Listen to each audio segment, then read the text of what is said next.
Hello दोस्तों, modern hub में आप सभी लोगों का स्वागत है। आज के जीएस क्लास में हम लोग देखेंगे भक्ति आंदोलन और इससे संबंधित महत्वपूर्ण बिंदु जो आने वाले एग्जाम में पूछा जाएगा। जैसे कि अभी हमारे यहाँ बीपीएससी और एनटीपीसी का सेकेंड फेज है, तो उसमें भी इससे बहुत सारे क्वेश्चन आने की संभावना है। चलिए बात करते हैं भक्ति आंदोलन की। सबसे पहला पॉइंट जो आपको याद करने की जरूरत है कि भक्ति आंदोलन की जो शुरुआत हुई थी वो आपका 8वीं शताब्दी में हुआ था। कब हुआ था? 8वीं शताब्दी में। और नेक्स्ट पॉइंट की बात करें तो भक्ति आंदोलन की जो शुरुआत है किन्होंने किया था और कहाँ से हुआ। तो भक्ति आंदोलन की जब भी बात करते हैं तो इसकी शुरुआत जो है दक्षिण भारत से हुई थी। और दक्षिण भारत में अगर आपसे पूछ लिया जाए कि कहाँ से, तो दक्षिण भारत में केरल से जो है भक्ति आंदोलन का शुरुआत होता है। ठीक है, नेक्स्ट पॉइंट की बात करेंगे तो भक्ति आंदोलन के जनक किन्हें कह सकते हैं। तो भक्ति आंदोलन के जो जनक माने जाते हैं उन्हें हम लोग शंकराचार्य कहते हैं। नाम याद रखेंगे, शंकराचार्य। इन्होंने भक्ति आंदोलन की शुरुआत की। नेक्स्ट पॉइंट ये आपका सामने लिखा हुआ है कि इनका जो जन्म है कलाड़ी या कलाडी कहीं लिखा हुआ मिलेगा, हुआ था कहाँ? केरल में। तो कलाड़ी में इनका जन्म हुआ था जो कि वर्तमान के केरल में है, यानी कि दक्षिण भारत में इनका जन्म हुआ था। और इन्होंने शुरुआत किया था भक्ति आंदोलन का, इसलिए जो है भक्ति आंदोलन का जनक दक्षिण भारत को माना जाता है। नेक्स्ट पॉइंट, इनकी मृत्यु उत्तराखंड में हुई थी। कहाँ? तो केदारनाथ में।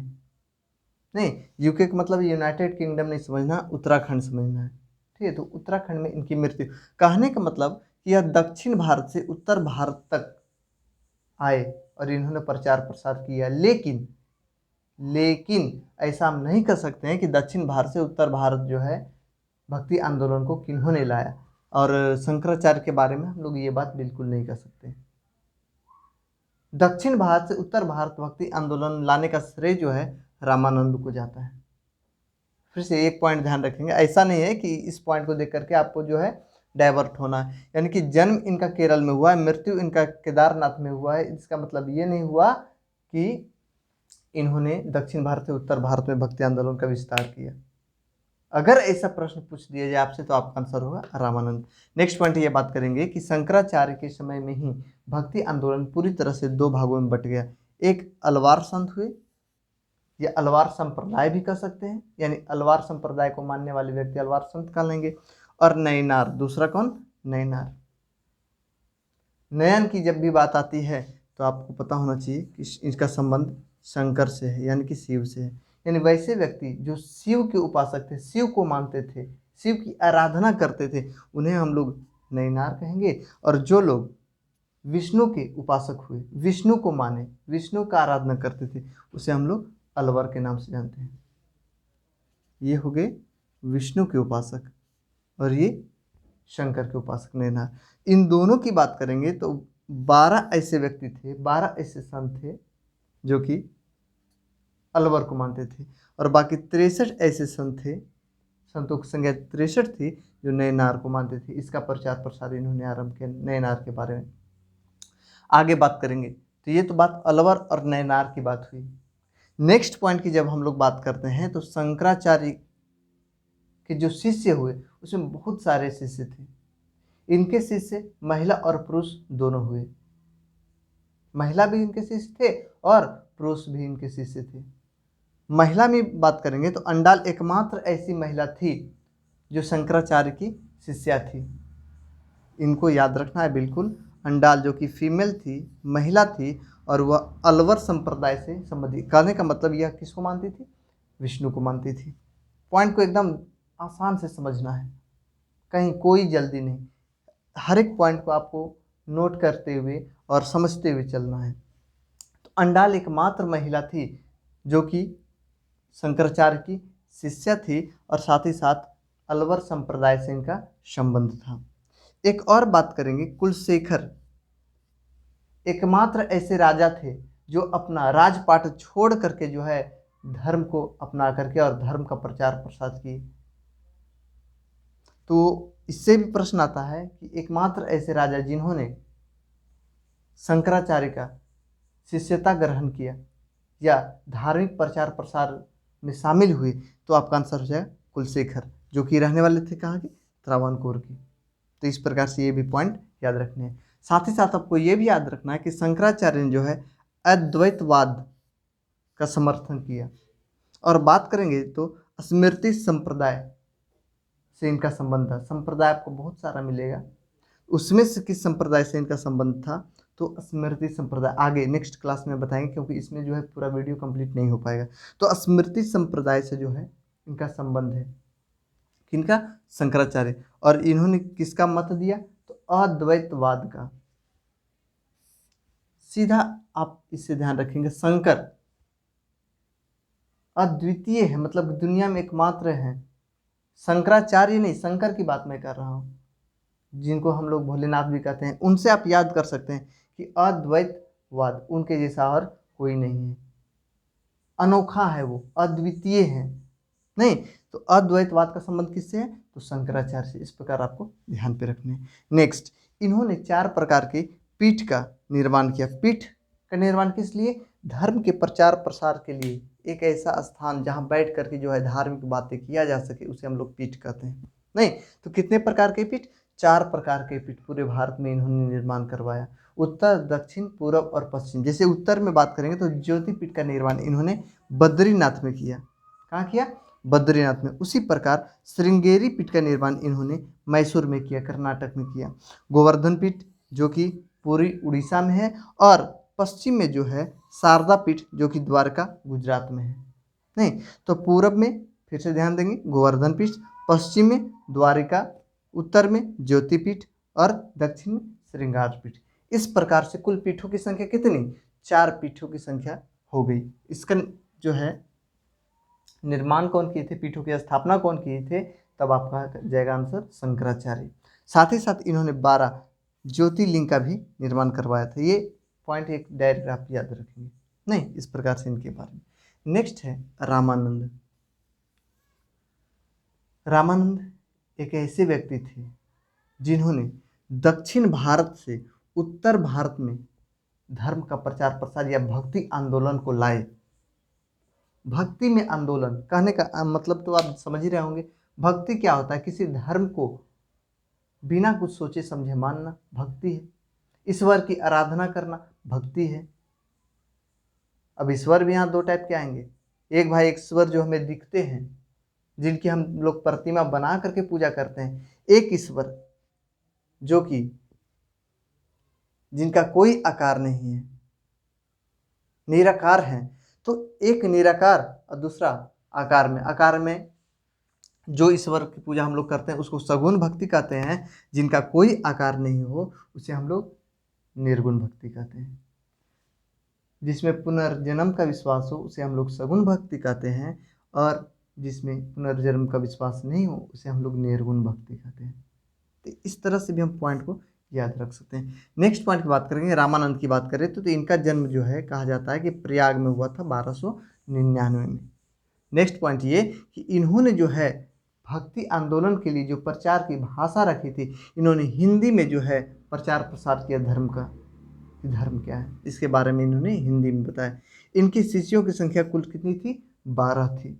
और नेक्स्ट पॉइंट की बात करेंगे तो इन्हीं के समय जो है भक्ति आंदोलन 2 प्रकार से बटे थे, सगुण और दूसरा निर्गुण। और सगुण भक्ति भी 2 प्रकार से, कितने प्रकार से, 2 प्रकार से। एक रामाक्षयी सगुण और दूसरा कृष्णाक्षयी सगुण। बात करेंगे रामाक्षयी, तो रामा में तो स्पष्ट नाम ही लिखा हुआ कि जो राम की आराधना करते हैं, जो राम भगवान की आराधना करते हैं उसे रामाक्षयी कहते हैं, जो कृष्ण की आराधना करते हैं उसे कृष्णाक्षयी कहते हैं। रामाक्षयी की बात करेंगे तो रामानंद खुद स्वयं, यानी ये खुद जो है सगुण भक्ति को मानते थे। इनके कुछ शिष्य थे, सोच ली, ये खुद सगुण भक्ति को मानते थे, लेकिन इनके जो शिष्य थे, जैसे कबीर की बात करेंगे, नहीं, तो यह जो है निर्गुण को मानते थे, सगुण को नहीं मानते थे। यह एक ऐसे व्यक्ति थे, यह भी पुरुष और महिला दोनों को धर्म में शामिल किया, यानी भक्ति आंदोलन में इन्होंने शामिल किया, प्रचार प्रसार के लिए शामिल किया। जैसे पद्मावत का नाम आपने सुना होगा, तो इस प्रकार से जो है पूछा भी जाए तो आप बताएंगे कि इनके 12 शिष्यों में पद्मावत जो है एक महिला थी, और साथ ही साथ महिला पद्मावत क्या मीराबाई भी आपको दिख रहा होगा, नहीं, तो इस प्रकार से आपको दिखेगा। नेक्स्ट पॉइंट की बात करेंगे तो ये सगुण और निर्गुण आपका क्लियर हो गया होगा। फिर से निर्गुण निरंकार, जिसकी कोई आकृति नहीं हो, जो सिर्फ उपदेश को मानता हो, शिक्षा को मानता हो। हिंदू, मुस्लिम, सिख, ईसाई कोई नहीं, कोई धर्म को नहीं, बस एक निराकार, एक ऐसा चेहरा जिसे कोई नहीं देखा हो, उस तरह के व्यक्ति को मानने वाले को हम लोग निर्गुण कहते हैं। और सगुण तो आप जान ही रहे हैं, जो राम को मानते हो, जो कृष्ण को मानते हो, नहीं, तो 2 पॉइंट यहाँ पे। नेक्स्ट आते हैं कबीर। कबीर की बात करें तो कबीर के बारे में आपने बहुत बढ़िया सुना होगा कि कबीर का जन्म वाराणसी यानी उत्तर प्रदेश में हुआ था। नेक्स्ट पॉइंट ये, यह कबीर जो हैं सिकंदर लोदी के समकालीन थे। सिकंदर लोदी के बाद दिल्ली सल्तनत जब आप पढ़ेंगे तो लोदी वंश के जो है दूसरे शासक जिनका नाम था सिकंदर लोदी, बहलोल लोदी के बेटा, और बात करेंगे तो इब्राहिम लोदी, नहीं, जो पानीपत के प्रथम युद्ध में हार गए थे बाबर से, उनके पिता थे। तो इस प्रकार से आप देख सकते हैं। तो सिकंदर लोदी के यह समकालीन थे कौन? कबीर। बात करेंगे तो कबीर की, तो यही एक ऐसे व्यक्ति हैं जिन्होंने सभी धर्म को समान माना है, हर एक धर्म को समान माना है। यही एक ऐसे व्यक्ति हैं जिन्होंने कहा है मन चंगा तो कठोत में गंगा, यानी मन शुद्ध हो तो आप कहीं भी कोई भी कार्य कर सकते हैं, नहीं। तो इस प्रकार से एक बात और मैं आपको बता दूं कि कबीर के बारे में जो है कुछ विडंबना है, कह सकते हैं। इनके जन्म के बारे में कुछ जो है अपवाद है। अपवाद ये है कि इनका जन्म बताया जाता है कि एक ब्राह्मणी से हुआ था, किंतु इनका पालन पोषण जो है जोलाहे ने किया। कौन किया? जोलाहे ने किया। नेक्स्ट पॉइंट आगे बात करेंगे तो यह जो कबीर हैं अपने दोहे का संकलन, अपने विचार का संकलन एक पुस्तक में करते थे जिसका नाम है बीजक। बीजक इनकी पुस्तक है। आगे बात करेंगे तो दादू, कमाल, कमाली, ये सभी जो हैं इनके शिष्य हुए। नेक्स्ट पॉइंट यह है कि यह जो है एकेश्वरवाद का समर्थक थे। एकेश्वरवाद कहने का मतलब एक ईश्वर को मानते थे, यानी पूरी दुनिया में एक ही ईश्वर है सभी धर्मों के लिए। तो इस प्रकार से एकेश्वरवाद के समर्थक कौन थे? तो कबीर। इस प्रकार से आपके पॉइंट ध्यान पे रहना चाहिए। नेक्स्ट पॉइंट ये है आपका चैतन्य प्रभु, यानी अब इनके बारे में हम लोग जानते हैं। चैतन्य प्रभु कौन थे? तो एकमात्र व्यक्ति जिनका जन्म वेस्ट बंगाल, पश्चिम बंगाल में हुआ था, और यही एक ऐसे व्यक्ति थे जिन्होंने धर्म के प्रचार प्रसार के लिए भजन कीर्तन का सहारा लिया। यानी पॉइंट स्पष्ट यहाँ पर बन गया। क्वेश्चन बन सकता है कि भजन कीर्तन के लिए कौन ऐसे भक्ति आंदोलन के व्यक्ति थे जिन्होंने भजन कीर्तन को समर्थन किया? तो आपका आंसर हो जाएगा चैतन्य महाप्रभु। साथ ही साथ इनका संबंध किससे था? सगुण भक्ति से। मतलब किनको मानते थे? तो कृष्ण को मानते थे, नहीं, यानी कि कृष्ण क्षयी संप्रदाय से इनका संबंध था। इस प्रकार से भी आप ध्यान रख सकते हैं। इनकी मृत्यु कहाँ हुई थी? पुरी में हुई थी। तो इस प्रकार से जो है पूर्वी भारत में जो है यह प्रचार प्रसार की एक तरह से कर सकते हैं। नेक्स्ट हम लोग देखेंगे मीराबाई। तो मीराबाई का जो है जन्म मेड़ता के कुडकी, यानी कह सकते हैं राजस्थान में हुआ था। कहाँ? राजस्थान में, ठीक है। इनका कार्यकाल 1498 से 1546 तक रहा। और बात करेंगे तो यह राणा रतन सिंह की पुत्री मानी जाती है। और साथ ही साथ इन्होंने, यानी कह सकते हैं मीराबाई ने महाराणा सांगा के पुत्र जिनका नाम था भोजराज, इनसे विवाह किया। महाराणा सांगा को आप लोग बढ़िया से जानते होंगे, या महाराणा सांगा को आप लोग राणा सांगा के नाम से जानते होंगे। खानवा का युद्ध आपको याद होगा 1527 में बाबर और राणा सांगा के बीच जो हुआ था, नहीं, तो वही यह राणा सांगा है जिनके पुत्र थे भोजराज। इनसे इनका विवाह होता है। किनका? मीराबाई का। और जैसे ही भोजराज की मृत्यु होती है उसके पश्चात इन्होंने अपने पूरे जीवन को कृष्ण को समर्पित कर दिया। यानी यह मूर्ति बना करके जो है कृष्ण की आराधना करती थी। मतलब स्पष्ट है कि यह सगुन में होगी कि निर्गुण में, तो सगुन में, क्योंकि मूर्ति इसी में है। अब सगुन में किस में, तो कृष्ण छई में नहीं। तो इस प्रकार से यह कृष्ण को मानती थी और भजन कीर्तन करती थी, उनकी आराधना करती थी।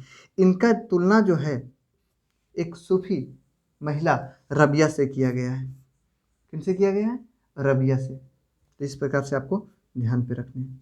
नेक्स्ट पॉइंट, आगे की बात करें तो इस प्रकार से मीराबाई के कुछ महत्वपूर्ण बिंदु जो आपको ध्यान पे रखने, ज़्यादा कुछ नहीं पढ़ना है आपको, जितना पॉइंट यहाँ लिखा हुआ बस उतना ही आपको ध्यान रखना है। नेक्स्ट आपका रैदास। रैदास की बात करेंगे तो इनका भी जन्म वाराणसी में हुआ था। यानी कि देखा जाए तो भक्ति आंदोलन से अधिकांश गुरु आपको जो है उत्तर प्रदेश से मिलेंगे, महाराष्ट्र से मिलेंगे और दक्षिण भारत में केरल से देखने को मिलेंगे, लेकिन महाराष्ट्र और उत्तर प्रदेश से सबसे अधिक मिलेंगे। नहीं, इस प्रकार से देखिए वाराणसी यहाँ फिर दिख गया। तो रैदास का जन्म वाराणसी में हुआ था और इनके जो गुरु थे कौन, रामानंद थे। नहीं, तो इस प्रकार से आप देख सकते हैं।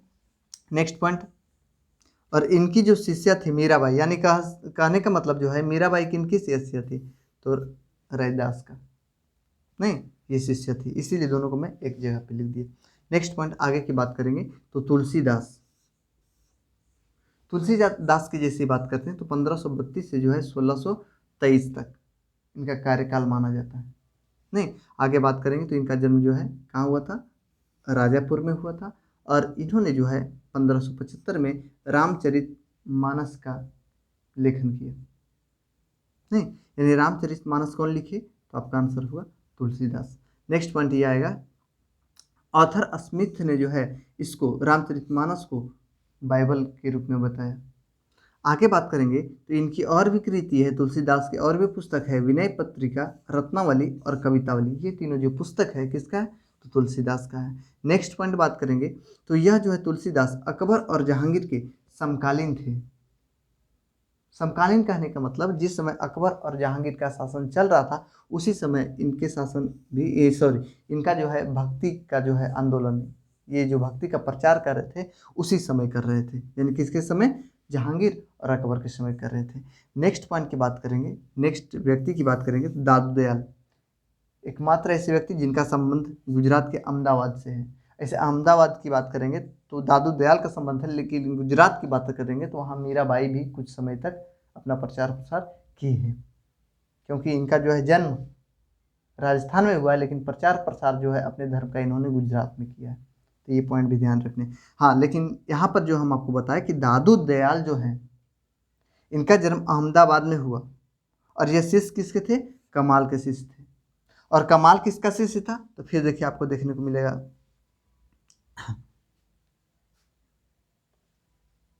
कबीर। नहीं, कबीर के शिष्य कमाल और कमाल के शिष्य कौन, दादू दयाल। तो इस प्रकार आप कह सकते हैं कबीर, कमाल, दादू दयाल। नहीं, तो इस प्रकार से नेक्स्ट पॉइंट की बात करेंगे, आगे वाली पॉइंट। तो यह जो व्यक्ति थे निर्गुण भक्ति से संबंधित थे। किससे, निर्गुण। निर्गुण भक्ति कहने का मतलब निरंकार नहीं, हाँ, मतलब किसी आकृति की पूजा नहीं करते थे, किसी मूर्ति की पूजा नहीं करते थे, बल्कि उनके विचारों को मानते थे और उनकी पूजा करते थे। नेक्स्ट पॉइंट आपका यह है कि यह एक ऐसे व्यक्ति थे जो अकबर के समकालीन माने जाते हैं और अकबर ने इनसे मिलने की इच्छा जाहिर की और इन्हें फतेहपुर सिकरी बुलाया। तो एकमात्र ऐसे व्यक्ति या संत जिससे अकबर ने अपने पास मिलने के लिए बुलाया, यानी कि फतेहपुर सिकरी में मिलने के लिए बुलाया, तो आपका आंसर होगा दादू दयाल। नेक्स्ट व्यक्ति की बात करेंगे तो शंकर देव। शंकर देव का समय है, कार्यकाल है 1449 से लेकर 1568 के बीच। इनका जन्म जो है कामरूप, कहने का मतलब असम में हुआ। यानी अगर आपसे पूछा जाए कि एकमात्र ऐसे संत जिनका जन्म पूर्वोत्तर भारत में हुआ, तो आंसर आपका होगा शंकर देव। तो शंकर देव की बात करेंगे तो यह जो है मूर्ति पूजा और जाति से नफरत करते थे। ये कोई जात पात नहीं मानते थे कि भाई यहाँ जो है पृथ्वी पर कोई जात पात नहीं, सब समान है, यहाँ पुरुष और महिला दो ही योनि है, बस इसके अलावा कोई जात पात नहीं है। मूर्ति पूजा के खिलाफ थे। तो ये पॉइंट आपको ध्यान रखना है कि मूर्ति पूजा के खिलाफ कौन से संत थे, तो आपका आंसर होगा शंकरदेव। साथ ही साथ आपको ये भी ध्यान रखना है कि जाति व्यवस्था के सबसे कट्टर विरोधी कौन थे, शंकरदेव। तो इस प्रकार से इन्होंने जो है संस्कृत भाषा में रत्नाकर का रचना किया। साथ ही साथ इनके पश्चात, इनके मृत्यु के पश्चात इनका शिष्य जो है माधव देव, इनका प्रचार प्रसार पूर्वोत्तर क्षेत्र में जारी रखा। इस प्रकार से आगे की बात करेंगे सूरदास की।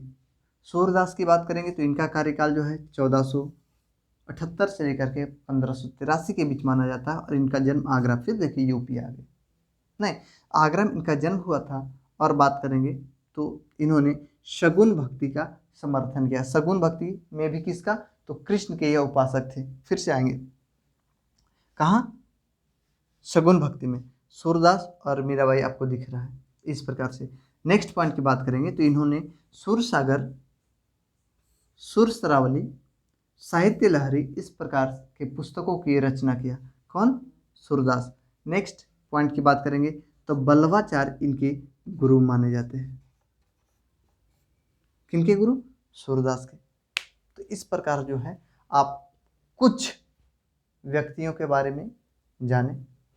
नेक्स्ट वीडियो में हम आपको मैप की सहायता से जो है, और मैप की सहायता के साथ साथ कुछ डायग्राम आपको बना करके देंगे, कुछ डेटा आपको देंगे जो आपके आने वाले एग्जाम में सहायक होगा। ये छोटा सा एक कह सकते हैं कि ग्राफ हमने अभी तैयार करके आपको दिया है, जिसमें काफ़ी महत्वपूर्ण बिंदु है, लेकिन बोर्ड छोटा होने के कारण जो है पूरे मैटर इसमें हम नहीं दे पाए। तो इसके लिए जो है दूसरा वीडियो, इसका पार्ट 2 तुरंत आपको देंगे। इसमें जितने सारे पॉइंट महत्वपूर्ण हैं हमने आपको टिक आउट कर दिया और आपको बताया भी कि किस व्यक्ति का संबंध किससे था, कौन कहाँ प्रचार किए, किनसे महत्वपूर्ण बिंदु क्या है। उसके अलावा मैंने एक्स्ट्रा इसमें कुछ नहीं लिखा है और आपको ज़्यादा पढ़ने की भी ज़रूरत नहीं है। जितना हमने इसमें बताया उतना ही पॉइंट को आप 1 से 2 बार रिपीट कर लें। हमें उम्मीद होगा और कह सकते हैं हमें पूरी तरह से विश्वास है कि भक्ति आंदोलन से आपका प्रश्न नहीं छूटेगा। तो 1 से 2 बार इस वीडियो को ज़रूर देखें। काफ़ी समय के बाद जो है आपके बीच में वीडियो लेकर के आया हूँ। सो लगातार हमसे जुड़े रहें और वीडियो को लाइक, शेयर एंड सब्सक्राइब जरूर करें। धन्यवाद।